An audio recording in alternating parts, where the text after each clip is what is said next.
Et salut les amis, c'est PKLN, j'espère que vous avez la forme. Et c'est parti, on va se faire notre analyse du Bitcoin de la semaine. Et comme d'habitude, je t'invite, si c'est pas encore fait, à t'abonner, à mettre un petit comme, un petit like, ça me fait toujours plaisir, ça soutient mon taf. Et sans plus attendre, on y va.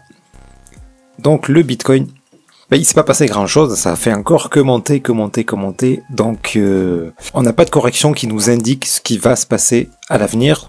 Mais je vois quand même encore deux possibilités qu'on va étudier ensemble. Là, après cette belle impulsion, on est en train de faire une petite correction en haut, donc on reste dans ces niveaux-là. Donc tant qu'on reste dans ces niveaux-là, a priori, c'est que le marché a encore envie de monter.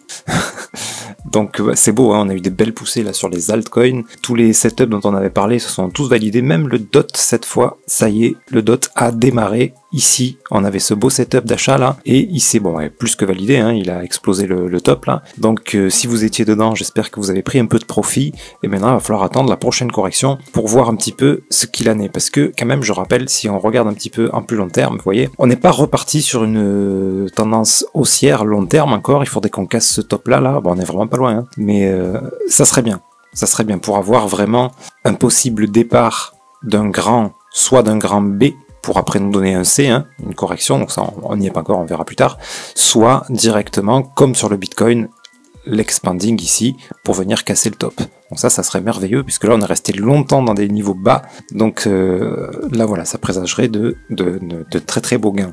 Voilà, c'est un peu tôt pour se prononcer là-dessus. En tous les cas, sur une petite unité de temps, oui, évidemment, on est sur une tendance haussière, on a cassé des hauts ici qu'il y avait là, on a cassé certains niveaux, mais on n'a pas encore cassé, voilà, sur un plus long terme, ce niveau-là qui était important, puisqu'on avait eu ici, à la baisse, un running, là, comme ça, qui a été validé, et là, on repart dans l'autre sens, et ça serait bien qu'on casse ce top-là.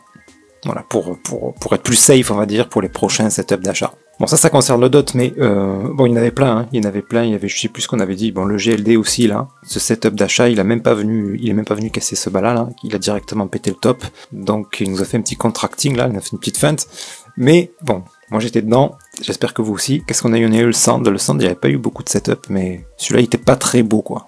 Vous voyez, je l'aurais pas tenté, moi, mais bon. Du Sand, j'avais de toute façon, moi j'étais sur du DCA dessus, j'ai cumulé 3 fois mon objectif, donc là voilà, c'est parfait.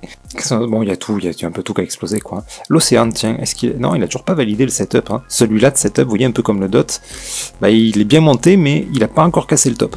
Bon, moi je suis encore dedans, hein. Les stop loss, voilà, le mien je l'ai monté ici. Donc là, s'il continue à corriger là, qui nous vient casser ce top, on pourra monter le stop loss ici, vous voyez. Comment il faut procéder. On monte pas le stop loss pendant la correction, hein. Le stop loss se met en bas de l'impulsion, d'accord. La correction on attend, même s'il corrige jusqu'à ras du stop loss, on a toujours une bonne probabilité qu'il monte. Casser stop là, on met le stop loss sur le plus bas de la correction qu'il aura fait ici, d'accord. Bref, c'est comme ça qu'on monte ses stop loss pour sécuriser son trade et sortir au moment où ça se retournera, si ça doit se retourner, bien sûr. Là, il n'y a rien qui nous l'indique pour l'instant, donc on va pas besoin de s'affoler. L'Ether, non, ouais, là, moi j'aime toujours pas sa structure à l'Ether, donc pour l'instant, moi je rentre pas dedans, je fais rien du tout. Et donc ce qui nous intéresse surtout, c'est le Bitcoin, parce que quand le Bitcoin corrigera, tout le monde va corriger, dans tous les cas. Donc en petite unité de temps, parce qu'en grande unité de temps, là, je vais vous dire les possibilités que je vois, mais j'ai l'impression qu'on a toujours envie de monter. Attention quand même, ici, ça, ouais, ça peut donner encore un plus haut. À voir, là, si ça ralentit, attention, une plus grande correction, peut-être comme ça. Ça me paraîtrait normal, quoi, en fait. Bon, bref, l'analyse reste la même. Je vais vous expliquer un petit peu par rapport aux analyses que je faisais, que j'avais fait, que j'avais dit attention ici, voilà, ça monte, ça casse le plus haut, ça ralentit un petit peu. J'attendais éventuellement une correction plus grande ici. Ça s'est pas produit, on a eu un setup d'achat ici, là, et ça a explosé. Donc maintenant, ça veut dire qu'on part sur une unité de temps un peu plus grande. Donc par contre, voilà, ça va être le même principe, c'est-à-dire que si j'ai ça, je vais considérer ça comme une impulsion, correction comme ceci avec running au milieu, deuxième impulsion, qui est pour le coup presque aussi grande que la première, donc il y a toujours du momentum, il y a moyen qu'on monte encore. Là, si j'ai une correction, que ça casse le plus haut, qu'on va un petit peu moins haut, que ça recorrige, que ça casse, que ça va un petit peu moins haut, c'est par là qu'il faudra s'attendre à une plus grande correction. Plus grande correction, ça ne veut pas dire qu'on va venir très bas. Comme je vous avais dit, cette impulsion est tellement forte que pour moi, ça éloigne le scénario de venir casser ici, là. On est de plus en plus loin de ce scénario-là. Pour l'instant, ça n'est plus ma priorité. Je pense pas que ça aura lieu. Mais c'est encore possible, hein, faut pas se leurrer, faut pas sous-estimer la capacité d'un actif de corriger fort. Hein. Faut pas sous-estimer ça. Donc voilà, c'est possible, mais pour moi, je l'écarte de mes prédictions actuellement.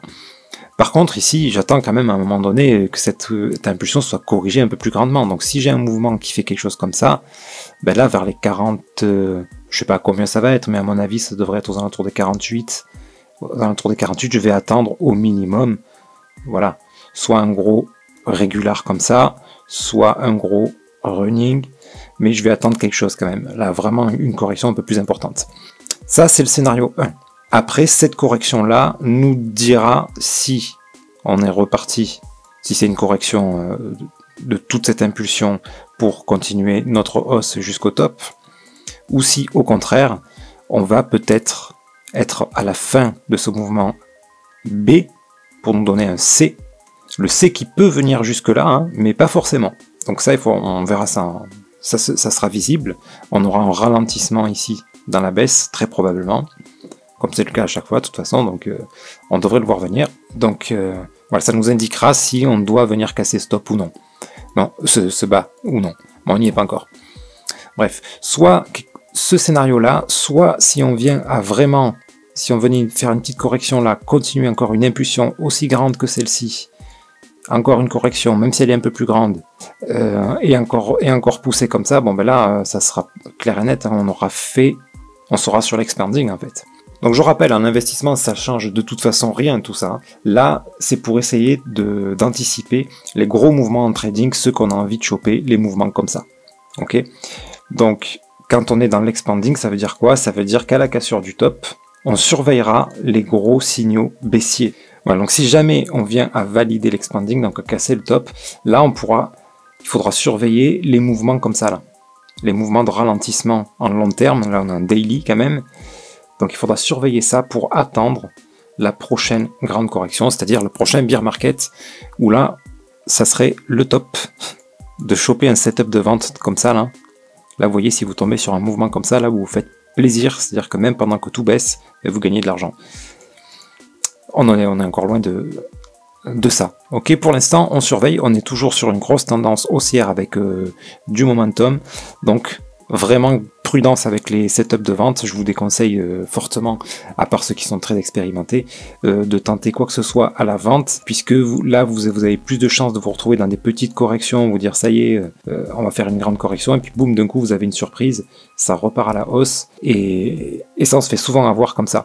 Il vaut mieux pas trader contre la tendance. Là on est sur une tendance haussière depuis un bon moment, ben, on trade dans la tendance. Même si à un moment on a raté un trade et qu'on sort en stop loss, ben c'est pas grave. Une fois que la tendance se sera inversée, à ce moment-là, on cherchera un peu plus les setups de vente.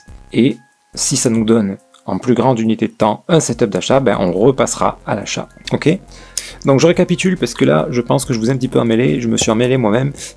Du coup, les deux possibilités, c'est l'expanding. Avant de venir casser le top, on devrait avoir quand même une impulsion assez forte et une grande correction. Si on a quelque chose comme ça, on va pour l'expanding.